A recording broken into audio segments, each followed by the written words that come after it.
Now imagine 20 years ago someone came along with a new product that carried few health risks but which demonstrably helped people quit smoking. Ask yourself this: would your first reaction be to discourage its use?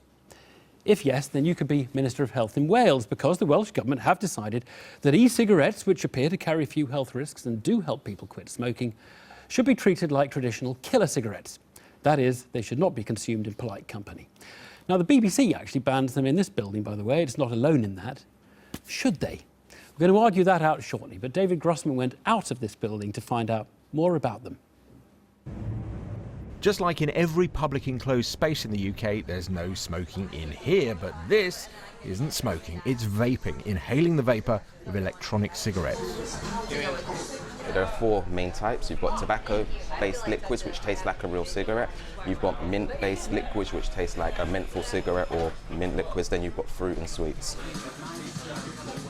Customers at the House of Vapes in East London fall into two categories: those looking to give up nicotine altogether, and those who want to continue but without the dangers of cigarettes. And that appears to be borne out by what's going on nationally. In 2010 there were 700,000 vapers in the UK. Today that number is 2.6 million. In 2010, just 2.7% of tobacco smokers also used e-cigarettes. Today that figure is 17.6%. It's to help people quit smoking, and then after that, if you want to use it for the habit, because you don't have it anymore, then that's completely fine, if that makes sense. I used to smoke normal cigarettes, but after I quit, I tried these. I actually prefer them. At the moment, e-cigarettes are not covered by the same ban as tobacco smoking, but the Welsh Government is now proposing to treat the two the same. One concern they have is that vaping looks like smoking and therefore could normalise it. Some experts, though, are sceptical of this logic. The evidence so far is suggesting that countries which allow e-cigarettes see a decline in sales of normal cigarettes. So this is the opposite of the normalization worry. It doesn't smell. I can't... This is Hon Lik, the Chinese inventor of e-cigarettes. It's like meeting Walter Raleigh, or it would be if Walter Raleigh had either invented or discovered smoking, which of course he didn't. I worked hard to invent the e-cigarette. I saw the future business for them, but I knew it would change many people's habits, and many people could benefit as well. That was a reason for me to invent it. And what do you think about various governments and administrations saying that your e-cigarette should be banned in the same way that regular cigarettes are? I think the government should have stricter laws on sales to underage people, and to raise the quality of the raw materials used and the products themselves. At the same time, they should actively help e-cigarettes become more easily available to smokers. Do you ever think that you might be responsible for saving millions of lives? Yes, I do. David Grossman. Well, joining us from Salford is Dr. Philip Banfield, who chairs the British Medical Association's Welsh Council. And in the studio we have the science journalist and Times columnist Matt Ridley. Dr. Banfield, maybe just what medical evidence is there of harm from e-cigarettes? Well, I think the problem here is that it's not the evidence of harm, but it's the lack of evidence of safety that is worrying.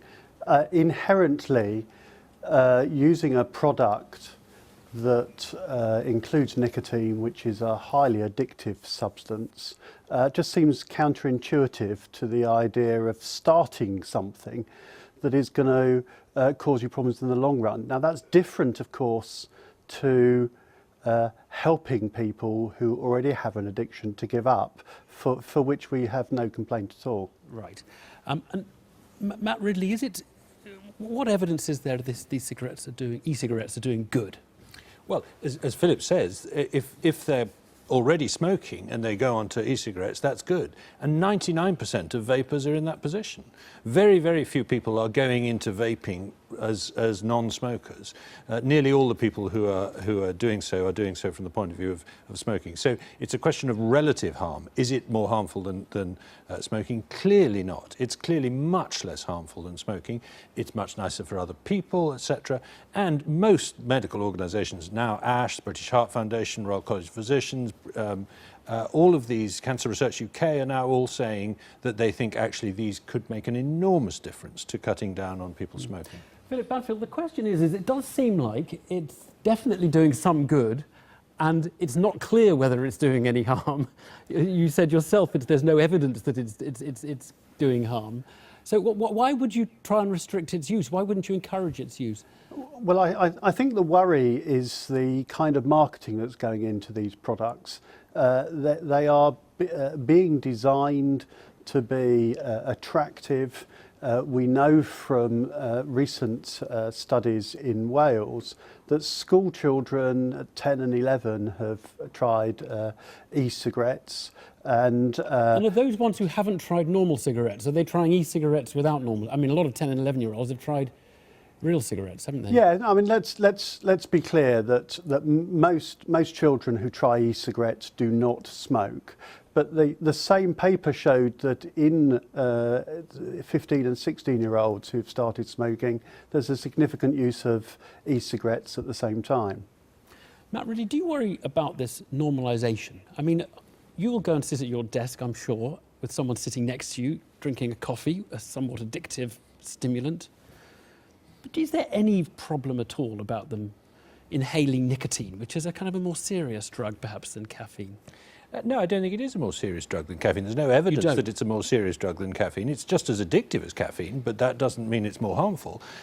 And as far as normalisation is concerned, vaping is very different from smoking, and everybody can see the difference. Yeah, but there's a worry about new people turning to it, isn't there? There's a lot of what's concerning the Welsh Government is this idea that it just becomes normal and acceptable in the way that it is to drink a coffee. But vaping, to be vaping away your... vaping and smoking are different. It's like saying seeing people eating apples is going to encourage people to eat oranges. You know, they're just different things. And all the evidence suggests that actually this is getting people off smoking. So the relative risk is the thing that counts.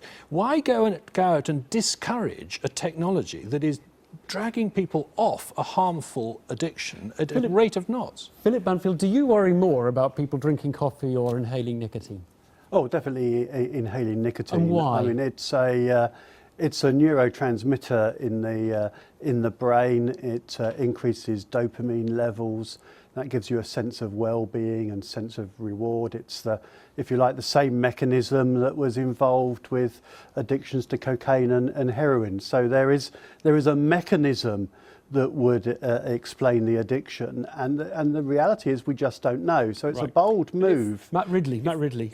If people were doing this from scratch without ever having taken nicotine before in large numbers, then of course that would be right. So you would be concerned if it was people... Well, not very, because there's no evidence of harm, but it's a tiny bit. But the point is the relative harm. It's harm reduction that these things are achieving.